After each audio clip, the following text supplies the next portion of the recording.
Bonjour à toutes et à tous et bienvenue dans cette petite critique sur The Batman. Alors j'ai vu le film il y a quelques temps maintenant, il y a quelques jours. Et bon, je vais vous donner quand même ma critique à froid. J'avais pas envie de la donner à chaud parce que j'étais très hypé. Je vais pas vous le cacher, ça a été un énorme coup de cœur. Je mettais les films de Nolan sur une échelle assez haute.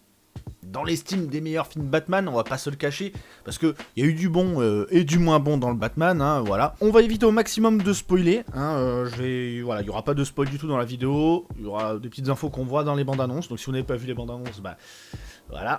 Là, actuellement, quand je tourne cette vidéo, on a dépassé les 2 millions d'entrées, si je dis pas de bêtises, en France, donc c'est que le film a quand même un sacré bon succès, bah tant mieux, hein, on va pas s'en plaindre, parce que il est excellent.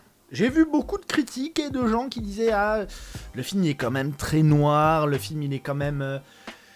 Ah, il a un truc... Et moi, c'est tout ce que j'ai apprécié dans le film, c'est justement, ils ont assumé à fond le côté noir de Batman, et esthétiquement, ça en jette.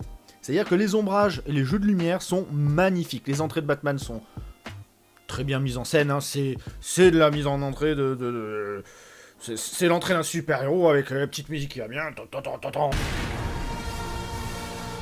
Et Batman est joué par Robert Pattinson. Alors là, j'avais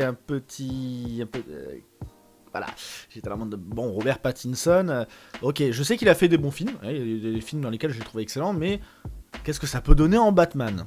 Quand tu as eu le premier teaser, moi j'ai été directement conquis, parce que il y a deux choses que j'ai beaucoup aimé déjà dans la bande-annonce, et qui fait qu'après j'ai grave en plus apprécié dans le film. Petit 1, les scènes d'action sont chorégraphiées, c'est pas juste une caméra qui part dans tous les sens pour... faire une scène d'action un peu brouillonne et en mode il y a plein de trucs qui se passent, etc. Non, là elle est posée, c'est chorégraphié. Batman il fout quand même des bonnes grosses branlées aux méchants et ça on kiffe. Donc Robert Pattinson en Batman, c'est un oui. En personnage aussi, si vous avez vu la bande-annonce, il y a Catwoman qui est jouée par Zoé Kravitz. Est-ce que Catwoman était vraiment importante à mettre dans ce film? Alors c'est un peu compliqué. Parce que je trouve, personnellement, que Catwoman n'a pas spécialement sa place dans le film. Et pourtant, je trouve que c'est la meilleure Catwoman qu'on ait pu voir. Ah, alors attendez, je sais qu'il y a des fans de Catwoman qui aiment la sexualité de Catwoman. Mais c'est justement ce que j'ai apprécié dans ce film. Elle n'est pas sexualisée. Et pourtant, pour ceux qui ont vu le film, vous savez où elle travaille, vous savez ce qu'elle fait. Voilà, il y avait tout qui porte à... Et il n'y a pas un plan sur son cul. Et ça, voilà. Voilà, je suis content, on a une Catwoman qui est élégante, qui est classe, qui a un style bien à elle, et j'aime bien. Franchement, j'aime bien, je valide la Catwoman. Mais dans le film, au niveau du récit... Ouais... Bon, on a aussi James Gordon, oui, joué par Jeffrey Wright. Très bon Jeff Gordon, même si... bon, là aussi, est-ce que Jeff Gordon a vraiment son utilité? Oui et non. Voilà, dans le film, ça va. J'aime quand même l'acteur, j'aime la façon dont il le joue. Contrairement à Andy Serkis, qui joue le majordome de Batman, hein, qui joue Alfred, ça passe pas. Pour moi là, c'est clairement ça a été... Quand j'ai vu ça, j'ai fait ah, ça m'a sorti du film. J'étais en mode, mais non, d'habitude tu joues des rôles de je sais pas, Andy Serkis, il joue bien des rôles de connard. Enfin, moi je sais pas, je le vois toujours dans des rôles de méchants ou de gna gna gna. Je sais pas si en fait le problème vient parce que je l'ai vu en VF. J'ai vu le film en VF et je sais pas si en fait c'est vraiment Andy Serkis en lui-même ou son doubleur qui joue souvent des rôles de méchants. Donc je pense que c'est peut-être un problème de casting au niveau du doublage. Ils ont pris un mauvais comédien de doublage. Enfin, pas un mauvais comédien, c'est un très bon comédien de doublage, mais c'est pas la bonne voix pour le personnage d'Alfred, je pense. Ouais, c'est le doubleur peut-être officiel d'Andy Serkis. Je vous avoue, là, j'ai suivi ça de loin. Bon, et du côté des méchants, du coup, on a Edward Ashton, donc The Riddler. Très bon.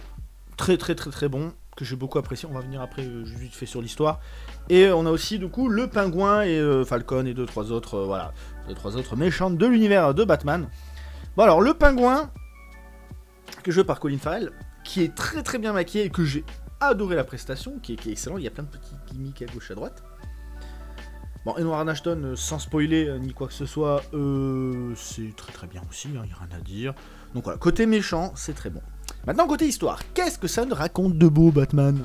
Bah, The Batman, ça raconte l'histoire, du coup, du Batman en question qui doit résoudre des énigmes et des mystères comme Scooby-Doo, mais en plus dark, pour trouver qui est la personne qui tue ces gens de la politique, qui tue ces méchants mafieux, là, qui tuent des gens de la politique qu'on magouillé, qui tiens, c'est bizarre, ça me rappelle un petit peu la question du bon et du mauvais dans Death Note. Je sais pas, je trouvais qu'il y a une petite connotation là-dedans. Alors, au niveau de l'histoire, bah, j'ai trouvé vraiment l'histoire vraiment sympathique. Je suis content de retrouver le côté enquête de Batman, sans l'humour des années 30-40, avec des costumes tout moulants des années 70, là. Putain. Mais voilà, là on a le côté vraiment Batman qui cherche à enquêter dans un univers sombre, un Gotham qui est vraiment... Là on sent le Gotham à la dérive, ça fait peut-être même un parallèle avec The Joker, ce que je trouvais un petit peu pas mal. Je sais plus si c'est Joker ou The Joker, je sais plus si c'est Joker juste. Mais dans tous les cas, ça marche. Au niveau du récit, par rapport à la mise en scène, l'histoire, les enquêtes, le Batman, la façon dont il est violent, c'était bon. Après, j'ai vu aussi des gens qui critiquaient justement le jeu d'acteur de Robert Pattinson, à dire oui, il fait dépressif, un Batman dépressif, tatati tatata. Ouais, enfin bon, j'ai envie de te dire, Batman, il a pas toujours eu que des côtés tendres en fait. Hein, il a pas toujours été en mode je suis ton copain, Superman, viens, on va sauver le monde. Non, c'est un être humain. Moi, c'est ça que j'aime bien, c'est qu'on voit. Et pourtant, on voit pas beaucoup Bruce Wayne. C'est vraiment The Batman parce qu'on voit principalement The Batman. Donc voilà, côté positif, la mise en scène, ça c'est clair et net, c'est un plus. Côté positif aussi, bah, les acteurs, j'ai beaucoup aimé. L'histoire, qui est géniale, ça faut pas l'oublier, hein, un bon film, une bonne histoire, voilà, hein, c'est cool.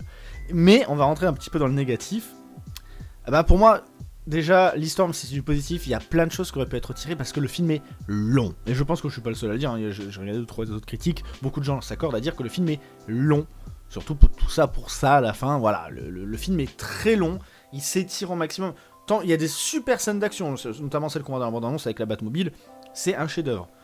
Mais putain, des fois, il y a des moments... c'est rare que je regarde mon téléphone au cinéma, mais là, j'étais en mode... Ah, c'est la fin, là, c'est la... Ah non, toujours pas. Ok, bon. Ah, là, c'est la... Non, toujours pas. Bon. Voilà, au bout d'un moment, on se dit... Ok, je savais que le film était long, mais on les voit passer. C'est pas un film comme Le Seigneur des Anneaux, où bah, je m'installe devant et t'es en mode... Ah... Après, c'est pas le même univers, mais vous voyez ce que je veux dire par là. Donc voilà, c'était un excellent film, je vous conseille d'aller le voir si vous l'avez toujours pas vu, et si vous l'avez vu, ben, n'hésitez pas à me dire du coup dans les commentaires ce que vous en avez pensé.